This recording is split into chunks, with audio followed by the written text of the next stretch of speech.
সেই স্বৈরাচার মুক্ত একটি বাংলাদেশ পেয়েছি আপনাদের যুদ্ধের মধ্যে দিয়ে। সামনের দিকে আমরা অগ্রসর হব যেন এই জমিনে দ্বিতীয় কোনো ফাসিস্টের সৃষ্টি না হয়। ইনশাল্লাহ আগামী দিনে যদি কেউ ফ্যাসিবাদ হয়ে উঠতে চায়, আমাদের যাদের এক পা চলে গেছে আমরা আরেকটা পা দেওয়ার জন্য প্রস্তুত আছি ইনশাল্লাহ। আর আপনাদের প্রতি আসলে তো কৃতজ্ঞতা শেষ করা যাবে না যে এই স্বৈরাচার আসলে আমাদের উপর সেই 15 বছর 16 বছর আমাদের উপর ভর করেছে। এই বাংলাদেশকে ধ্বংস করার জন্য তারা সকল কলা কৌশল এবং ভূমিকা রেখেছে। সেই স্বৈরাচার মুক্ত একটি বাংলাদেশ পেয়েছি আপনাদের যুদ্ধের মধ্যে দিয়ে। সেজন্য অবশ্যই আপনাদের প্রতি কৃতজ্ঞতা এবং কৃতজ্ঞতা জানিয়ে আমি আমার সংক্ষিপ্ত কথাগুলো শেষ করছি। আসসালামু আলাইকুম রহমতুল্লাহ। আদায় করছি যে আল্লাহর আহত ভাইদের স্মৃতিচারণ আমরা শুনেছি, খুবই হৃদয় বিদারক। আমি সাথে একটা বিষয় শুধু যুক্ত করতে চাই, সেটা হচ্ছে এখানে আপনারা যারা আহত হয়েছেন, তারা যুদ্ধের ময়দানে থেকে আহত হয়ে আপনাদের অনুভূতি শেয়ার করেছেন। আমি যতটুকু দেখেছি, জেনেছি এবং শুনেছি, আমিও আন্দোলনে ছিলাম কয়েকদিনই।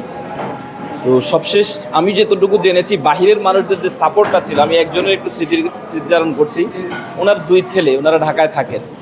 2 ছেলেই, ওনার মা শুধু কতক্ষণ পর পর, ওদের মা আর কি, ওই 2 ছেলের মা কতক্ষণ পর পর ওদেরকে মোবাইলে ভিডিও দেখায়, এই দেখ এটা হইতেছে, আর কান্না করতেছে, মানে আফসোস করতেছে।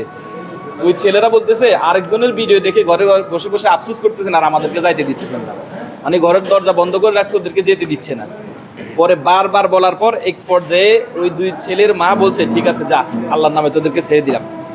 মা যখন সন্তানদেরকে দরজা খুলে ছেড়ে দেয় যুদ্ধের ময়দানে যাওয়ার জন্য, এই ফ্যাসিবাদের বিষ কত প্রভাব বিস্তার করার পর একজন মা তার সন্তানকে যুদ্ধের ময়দানে ছেড়ে দিতে পারে, যখন দেখছে যে এখানে নামা মানে নিশ্চিত মৃত্যু, এখানে যাওয়া মানে নিশ্চিত বুলেটের আঘাতে আহত হওয়ার প্রচুর সম্ভাবনা আছে।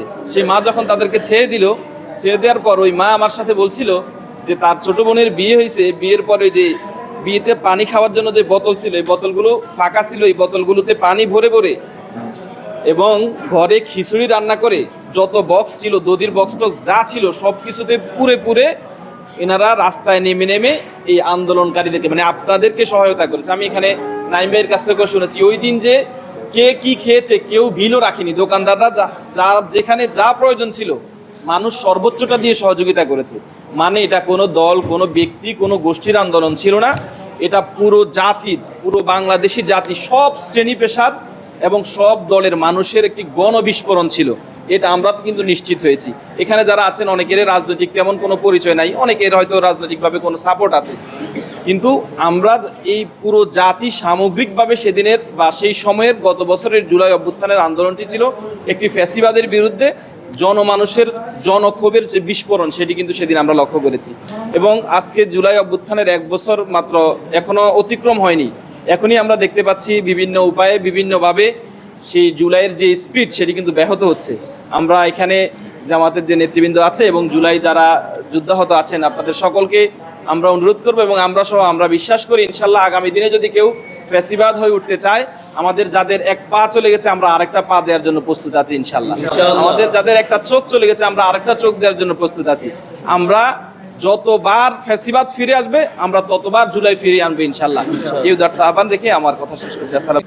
আমি একটা চিত্র দেখলাম, একজন ভাইয়ের ফিডের মধ্যে সররা আমি 100 পর গণার পরে আর সম্ভব হয়নি, এটা মনে হয় আমরা সবাই দেখছি না।